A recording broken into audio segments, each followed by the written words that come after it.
Today we reading a story. And what's the title of the story? The boy who cried wolf. Yes, the title of the story is The Boy Who Cried Wolf. And this story is a fable. Do you know what a fable is? Yes. Yes, what's a fable? He teach you lessons. Yes, it's a story that teaches you a lesson. Good job, Sebastian. And this story, the author is Jess Stockham. Do you know what an author is? What's an author? He paints everything.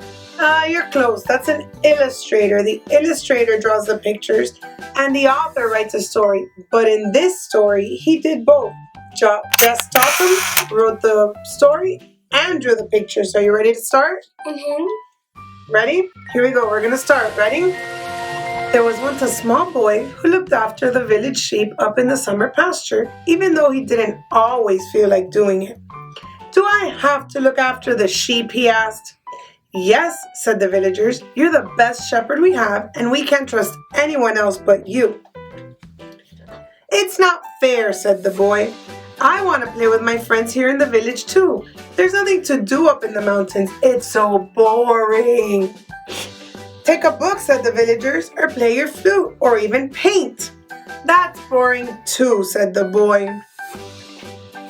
The days were so long, and the boy had nothing to do, just watch sheep. I wish I'd have brought some books, he said.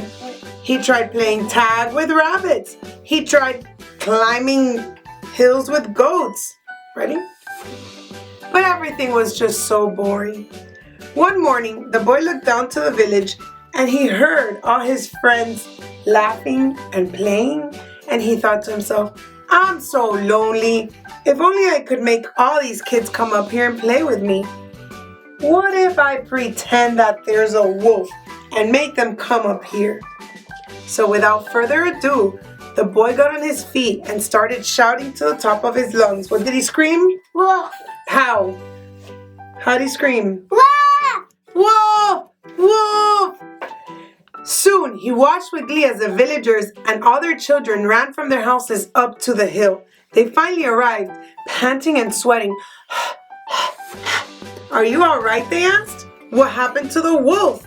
Oh, I'm fine, answered the boy. He must have ran away when I screamed. But he might come back, he said. So the villagers told him maybe they'd stay around for a little while to make sure everything was safe. The boy had a lovely time playing with his friends that afternoon. But eventually, they all had to go home. It got very quiet again. And the very next day, the boy was so bored. He tried climbing trees. He tried playing with rocks. It was just so boring. Yeah. Before long, however, he came up with the same idea. He said, I'll call Wolf and have everyone come back up here. So the boy shouted, Wolf. How? How did he scream? Wolf. Wolf! Wolf! There's a wolf! Help! Help! And what happened? This time only some of the villagers came up and some stayed at home. Those villagers who ran up got there and asked, Where's the wolf? Are you sure you saw one?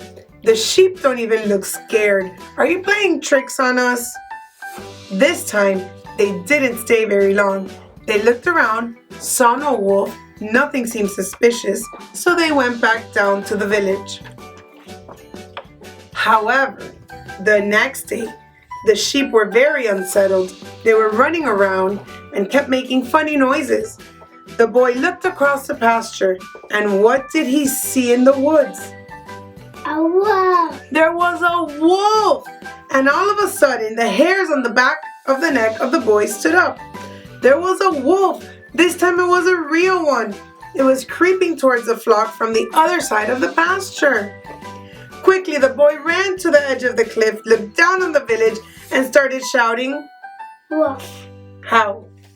He's a real wolf. Wolf, wolf, he yelled. It's a real wolf this time. But no one came. Some of the villagers turned, looked up at the hill, shook their heads, rolled their eyes, and went away. The children carried on playing.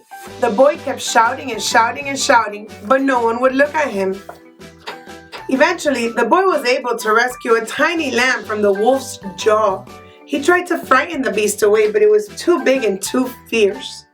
The sheep took to their heels and ran for their lives up and down the hill until eventually the wolf got tired and decided to go away. The wolf went back into the woods.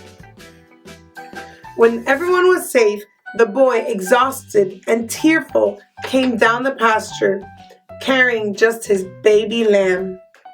"There was a wolf," he said, "and it scared all the sheep.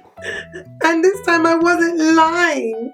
This little lamb is all I have. Please believe me, I'm telling you the truth." The villagers took pity on the boy. "Well, we thought you were playing tricks on us again," They said, "Never mind. We'll help you get your sheep again in the morning. But next time, you better tell the truth. Otherwise, no one will trust you ever again." The end. Now, what lesson did we learn from this story? Don't lie. You can't lie. Why didn't the villagers go help him the last time?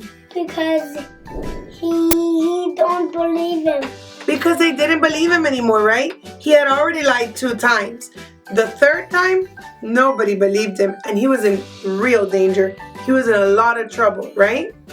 So are we gonna lie? No! We don't lie, right? Because then no one believes us and no one trusts us. Some people lie. Some people lie, and is that the right thing to do? No! Nope. I hope you enjoyed our story. Bye! Subscribe to my channel. Thanks for watching. Bye!